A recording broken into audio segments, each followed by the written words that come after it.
Do you find yourself always struggling with money and find yourself actually struggling to pay bills? Maybe it always feels like I don't have enough saved up, and kind of how the Bible understands our investments is very important to think about when we've gone through these kind of things in our life. So God actually gives us a very clear example of how we should actually take care of our money. So God there's the three men, the parable that he talks about, that there's three men that he gives equal amounts of talents to. He gives equal amount of money basically to these individuals. And basically the first gentleman actually, he has actually delivered the same amount of money that God gave him above the 5 that he was given. He brought an additional 5. So God says, "Well done, good and faithful servant.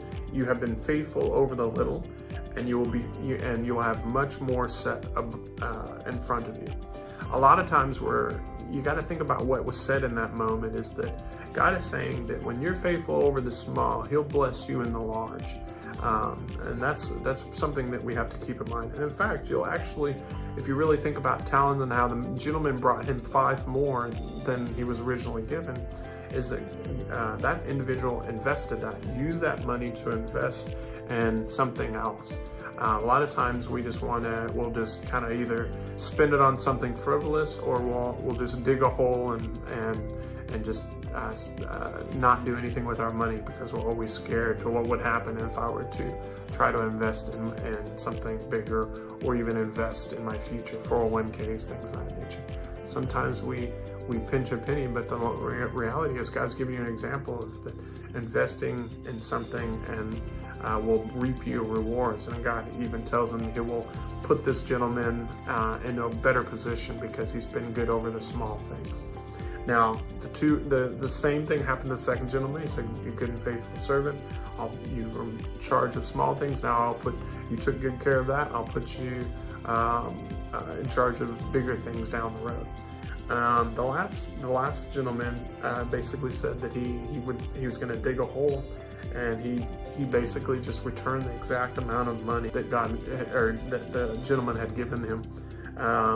And basically he called this individual, "You wicked and slothful servant," meaning that he wants us to take our funds and our resources and help grow them. And we can potentially even that allow us to maybe serve others. And he wants us to be financially blessed, and he'll even help us be financially blessed for the right people who take care of the money that he's given us. The Bible talks about we're not taking any of this money with us or any of these things. We're just overseers of the property and the things that God gives us.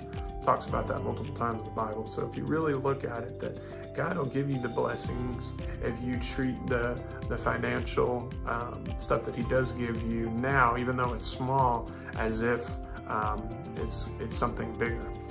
So do keep that in mind when you're kind of struggling through financial situations.